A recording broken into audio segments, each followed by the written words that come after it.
I'm what you call a collector of bootlegged Pokemon games. Pokemon Diamond and Jade, Chaos Black, etc. It's amazing how frequently you can find them. I mean, you can find different ones anywhere, like pawn shops, Goodwill, flea markets, and such. They're generally fun, even if they are unplayable in which they often are. The mistranslations and poor quality make them really humorous. I love seeing their attempts to trying to make a clone of Pokemon. I've been able to find most of them, like I stated, at places like flea markets and Goodwill. I've even played a few ones online, but there's one that I haven't seen any mention of it. I bought it at a flea market 5 years ago.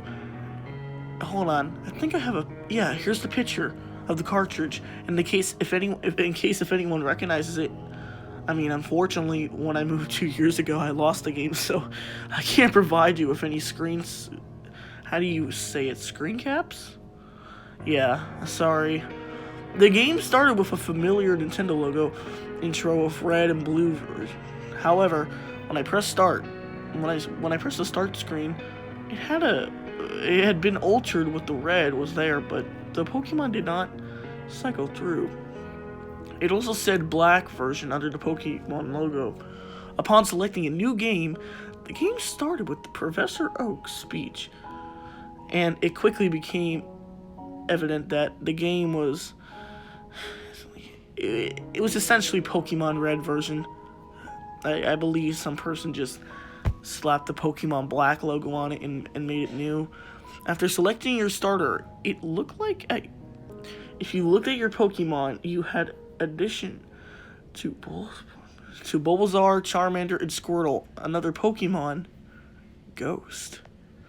The Pokemon was level 1. If it had a sprite of the ghosts that were encountered in Lavender Town before obeying the speech code. It had one attack, Curse.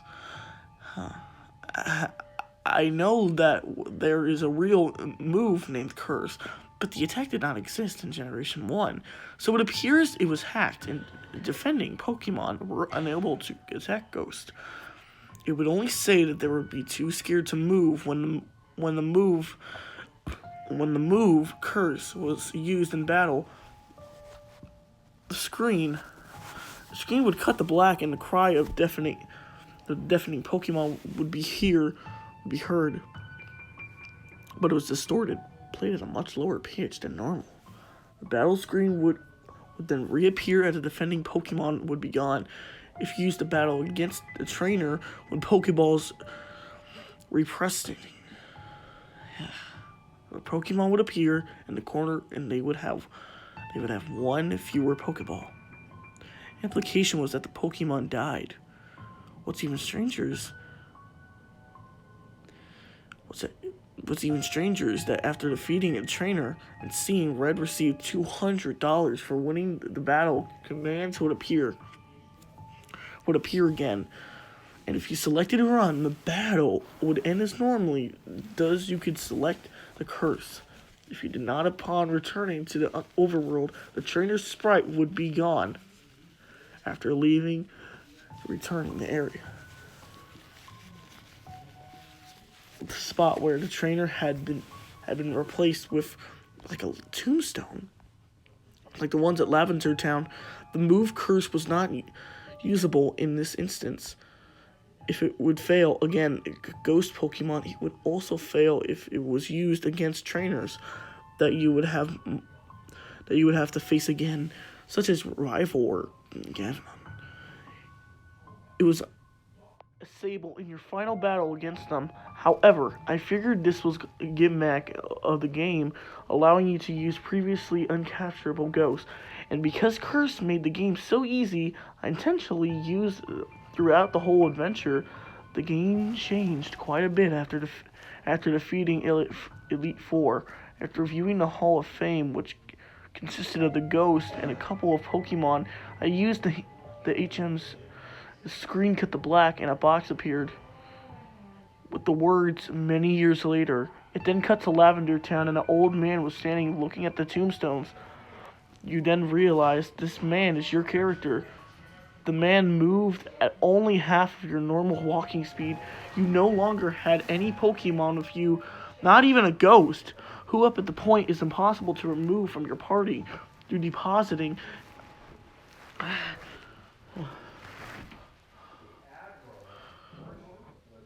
In the PC, and in the overworld was entirely empty. There was no people at all. There was still tombstones of the trainers that you used cursed on. However, you could go pretty much anywhere in the overworld at this point.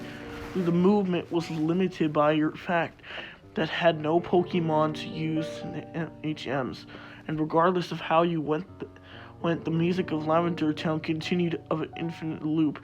After wandering for a while, I found it through its cave.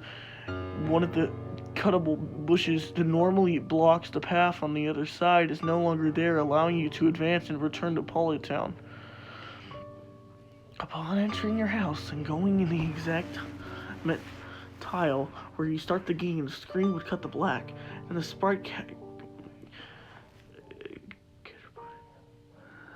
of a Caterpie appeared. It was replaced with a Weedle and then a Pidgey, and I soon realized as the Pokemon progressed from Rattata to Blastoise that these were all the Pokemon that I had used on Curson.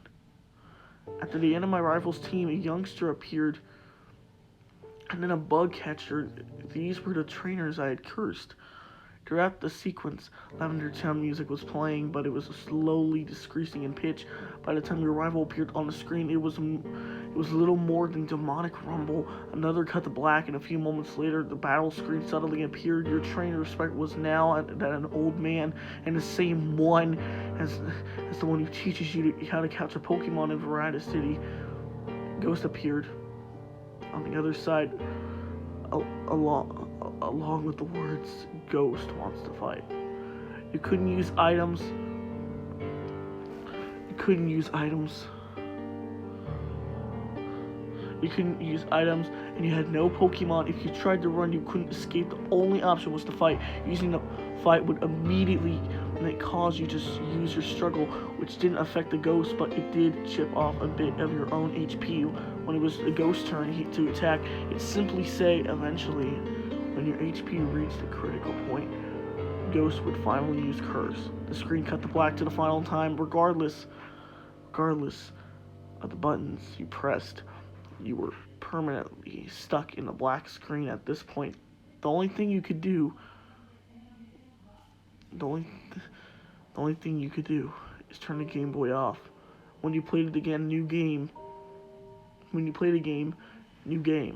was the only option you had to erase the file. I played through this hacked game many times, and every time the game ended with the sequences of several times. I didn't use the ghost at all, though.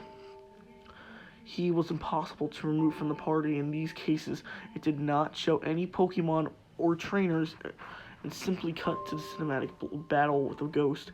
I'm not sure what the motives were behind the creator of this hack. It wasn't widely disturbed, but so it was presumably not monetary gain. It was very well done, and for a bootleg, it seems he was trying to convey a message through it seems. I'm a sole receiver of this message, and I'm not entirely sure what it was. The inevitable of death, the pointlessness. It was pointlessness of it. Perhaps he was simply trying to morbidly inject death and darkness into the children's game.